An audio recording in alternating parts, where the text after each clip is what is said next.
everyone. Welcome back. Please comment, subscribe, folks. Comment, subscribe, like the videos. Also share the videos. I want to thank everyone that does like, watch, and share my videos.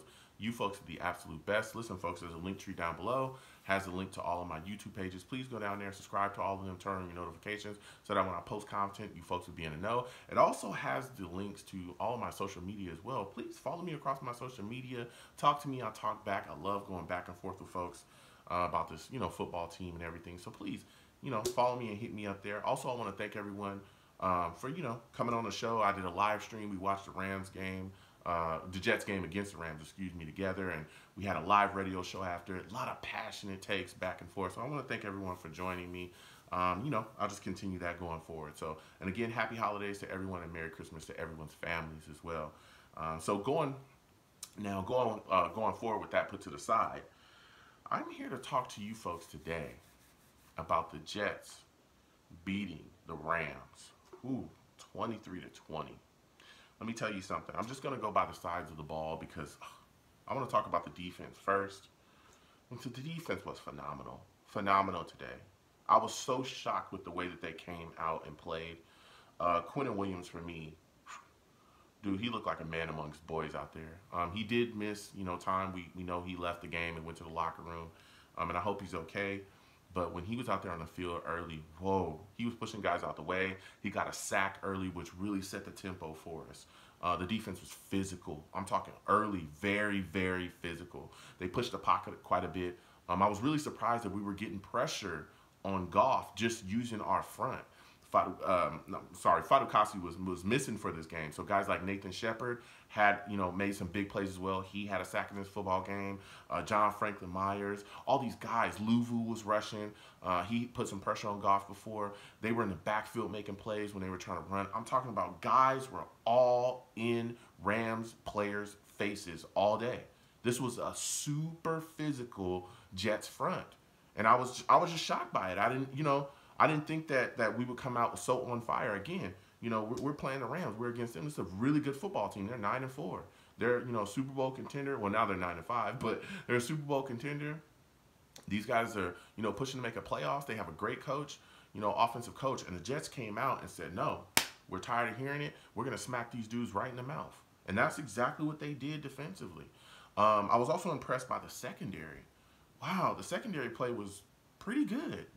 We had some breaks. I know later on in the game, Higbee had some catches, but honestly, Woods did not go off. Cooper Kupp did not go off. Goff didn't throw for 300 yards in this game. I think he had like 200 and something yards.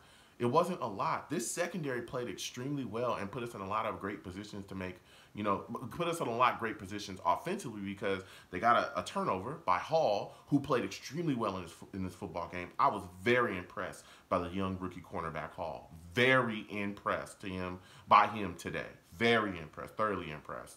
The interception he got, he literally grabbed it with one hand, was able to bring it in.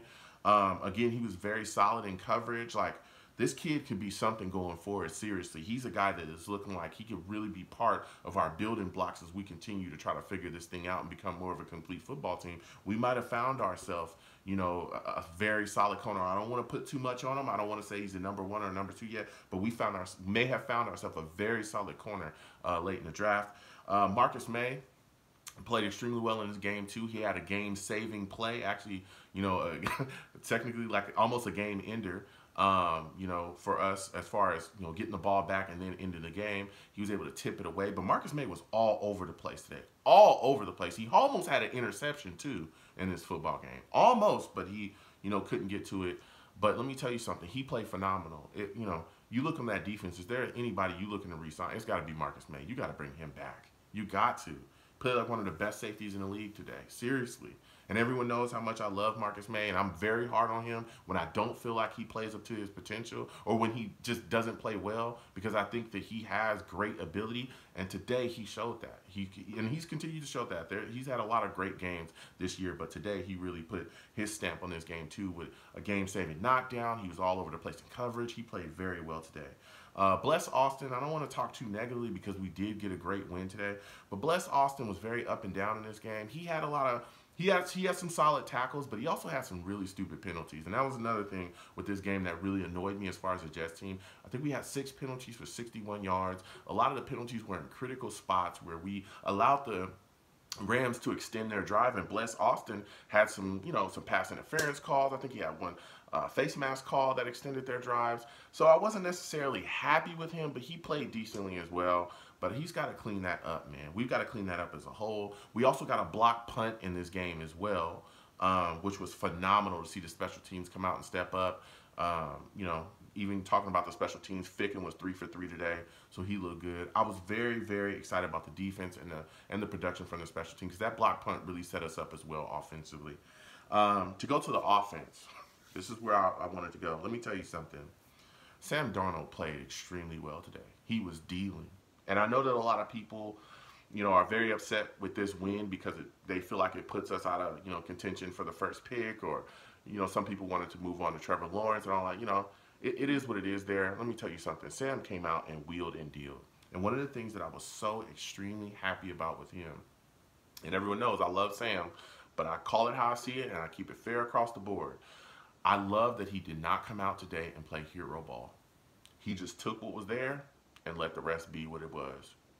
I think that Sam Darnold at times, when he feels like he's got to put the world on his shoulders and he's got to make a play, because, again, our offense struggles so much this season, he tends to try to fit balls where they don't belong or make throws that aren't there, just hoping, hey, I'll just put it up, let the receiver go make a play. He didn't do any of that today.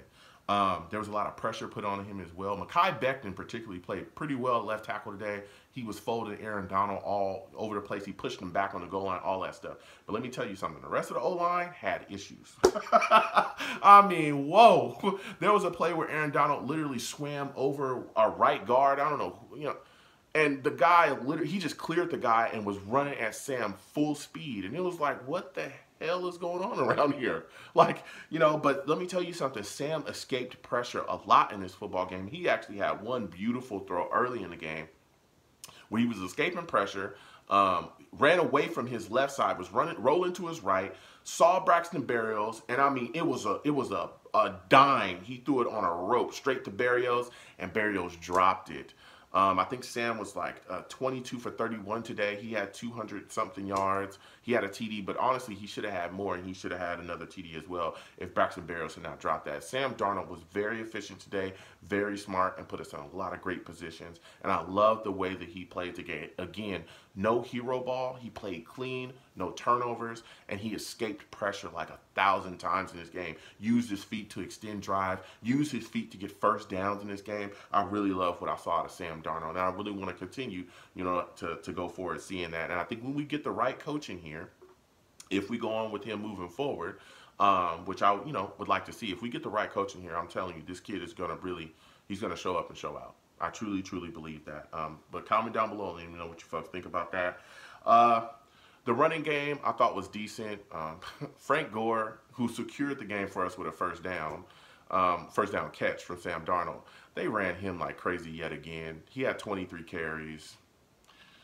It is what it is. Gays love Frank Gore. That just is what it is. But, he did his thing today. But Ty Johnson was another guy offensively that I was thoroughly impressed with. He didn't necessarily get the carries, but he did get the opportunities in the passing game, and he made the most of them. He was the guy that started off the scoring for us on the first drive, because he actually ran it in for a touchdown after catching the football. So I want to see more of Ty Johnson. Let me tell you something. This kid, again, another young guy that I think that we can move forward with, that's making plays for us. And again, Mekhi Becton is just phenomenal. Like, there's just nothing else that needs to be said about that guy. Watched him, be extremely physical with Aaron Donald, one of the best, if not the best, nose tackle in the game. Pushed him back. He was absolutely just a wall out there. Nobody could get around him. He's great. And finally, Adam Gase. I want to talk about Adam Gase. Listen, Adam Gase's play calling today I thought was decent. At times, it looked different. Like, there was a lot of different things going on, so I'm pretty sure he collaborated with a couple other people. That's what it looked like, at least to me.